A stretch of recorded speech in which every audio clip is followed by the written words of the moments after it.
Matthew 16. Matthew chapter 16. Then some Parashim and Tzedekим came to trap Yeshua by asking him to show them a miraculous sign from heaven. But his response was, "When it is evening, you say, 'Fair weather ahead,' because the sky is red. And in the morning you say, 'Storm today,' because the sky is red and overcast. You know how to read the appearance of the sky, but you can't read the signs of the times? A wicked and adulterous generation is asking for a sign. It will certainly not be given a sign, except the sign of Jonah." With that, he left them and went off. The Talmudim, in crossing to the other side of the lake, had forgotten to bring any bread. So when Yeshua said to them, "Watch out, guard yourselves against the Hamas of the Parashim and Tzedekim," they thought he said it because they hadn't brought bread. But Yeshua, aware of this, said, "Such little trust you have. Why are you talking with each other about not having bread? Don't you understand yet? Don't you remember the 5 loaves of the 5,000 and how many baskets you filled? Or the 7 loaves of the 4,000 and how many baskets you filled? How can you possibly think I was talking to you about bread? Guard yourselves from the Hamas of the Parashim and the Tzedekim." Then they understood. They were to guard themselves not from yeast for bread, but from the teachings of the Parashim and Tzedekim. When Yeshua came into the territory around Caesarea Philippi, he asked his Talmudim, "Who are people saying the Son of Man is?" They said, "Well, some say Yochanan the Immerser, others Eliyahu, still others Jeremiah, or one of the prophets. But you," he said to them, "who do you say I am?"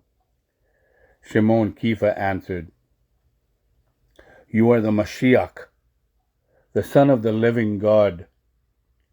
Shimon bar Yochanan, Yeshua, said to him, "How blessed are you, for no human being revealed this to you. No, it was my Father in heaven.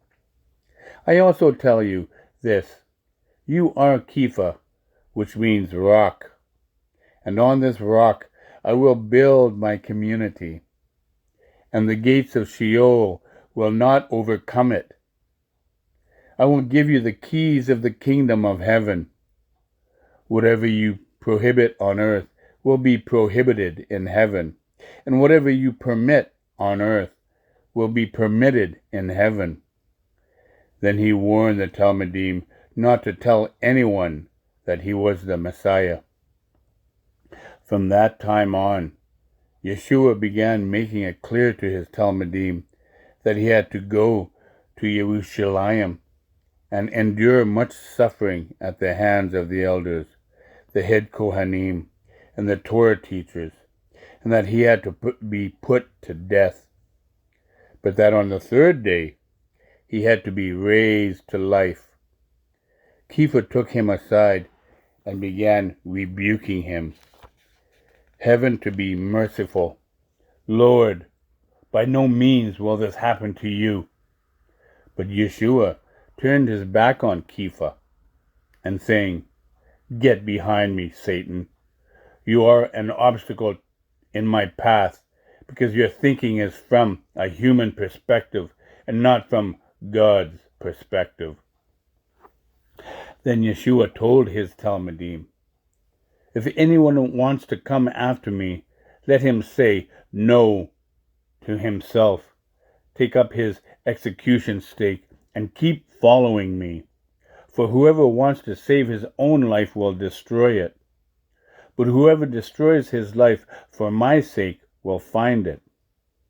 What good will it do someone if he gains the whole world but forfeits his life? Or what can a person give in exchange for his life? For the Son of Man will come in his Father's glory with his angels, and then he will repay everyone according to his conduct. Yes, I tell you that there are some people standing here who will not experience death until they see the Son of Man coming in his kingdom. Matthew 16.